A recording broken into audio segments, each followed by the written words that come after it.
Malta, cuore del Mediterraneo, continui a far pulsare il battito della speranza, la cura per la vita, l'accoglienza dell'altro, l'anelito di pace con l'aiuto di Dio, il cui nome è pace.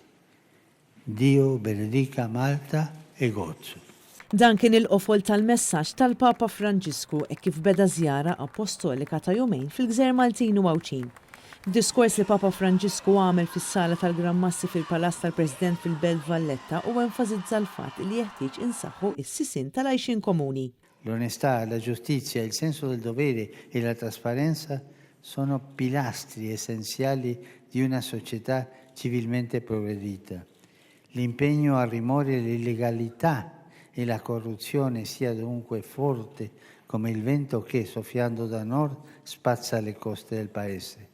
E siano sempre coltivate la legalità e la trasparenza che permettono di sradicare malvivenza e criminalità, accomunate dal fatto di non agire alla luce del sole. Il-Papa Franġisku tkellem ukoll dwar id-dritt tal-ħajja mill-bidu sa tmiem tagħha, kif ukoll kemm huwa importanti li nħarsu l-ambjent ta' madwarna.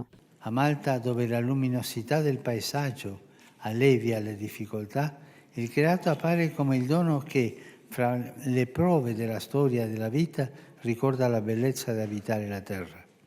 Va perciò custodito dall'avidità vorace, dall'ingordigia del denaro e dalla speculazione edilizia che non compromette solo il paesaggio ma il futuro. Ma naqasx li l-Papa jitkellem ukoll dwar l-immigrazzjoni e kif quddiem dak kollu li nsab għaddej bħalissa fil-Baħar Mediterran u qal li dan il-baħar m'għandux ikun l-ikbar ċimiterju tal-Ewropa.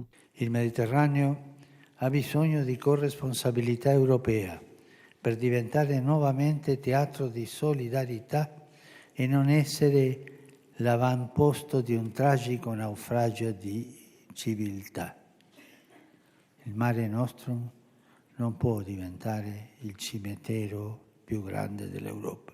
Minnaħa tiegħu il-President George Vella illi laqa lil Papa f'pajjiżna qal li huwa fid-dmir tagħna li naħdmu iktar sabiex tiżdied l-għaqda bejn il-popli tad-dinja kollha. Ma naqax li l-President jagħmel referenza għal dak li għaddej minnu il-poplu Ukren filwaqt li tkellem ukoll dwar it-tibdil tal-klima u dwar il-legat li rridu nħallu lil ġenerazzjonijiet futuri. Holy Father, our planet is sick.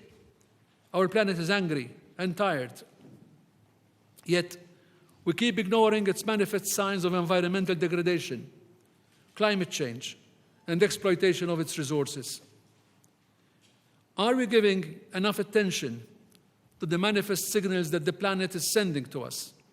Or do we need more convincing evidence that both the human and natural environment are increasingly deteriorating at an alarmingly fast pace?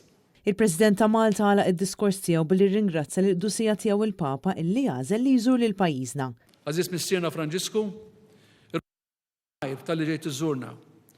Untuk l-akbar merħba f'dawn il-gżejjer li tant jożżuk. Inweduk, permezz tal-miġġa tiegħek fostna, se nkomplu ninaqdu bejnietna u nħabirku għal paċi ta' madwarna. Fuq kollox inweduk li ser tibqa' dejjem f'ħsibijietna u kif dejjem tħeġġiġna nagħmlu se nkomplu nitolbu għalik. Marija Frankalanza, għan Net News.